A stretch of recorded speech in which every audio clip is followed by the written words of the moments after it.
আমার আল্লাহ বলেন, হে পৃথিবীর মানুষ, হে আমার বান্দারা, তোমরা দুনিয়ার মধ্যে গিয়েছো, আমি তোমাদেরকে দুনিয়ার মধ্যে পাঠাইলাম।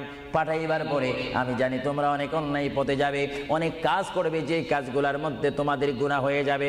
হ্যাঁ বান্দা, তোমরা গুনাহ করবে তাও আমি ভালো মতো জানি, তোমরা পাপ করবে তাও আমি ভালো মতো জানি। বান্দারে, পাপ করার পরে, গুনাহ করার পরে একাই কি মসজিদের মধ্যে তোমরা কেঁদেছো, রব্বানা যালামনা, বলেন রব্বানা যালামনা আনফুসানা ওয়া ইল্লাম তাগফির লানা ওয়া তুরহামনা লানাকুনান্না মিনাল খাসিরিন বলে বলে মসজিদে কেঁদেছো, আসরের নামাজ পড়ে কেঁদেছো, যোহরের নামাজ পড়ে কেঁদেছো, মাগরিবের পড়ে কেঁদেছো, এশার নামাজ পড়ে কেঁদেছো। এ বান্দা, নামাজের মুসল্লা যখন বসে যাও, আমি আল্লাহকে তোমরা বারবার বল, আল্লাহ আমার গুনাহ মাফ করে দাও।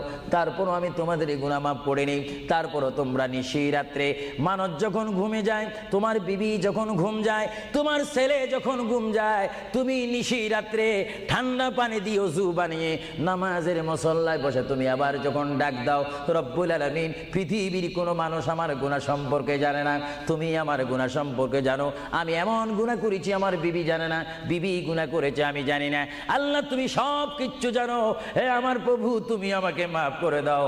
আমার আল্লাহ বলে, তারপরও যদি তোমাদেরকে আমি মাফ না করি, তারপরও বান্দা, তোমরা আমার রহমতের দরজা থেকে ফিরে যাইও না।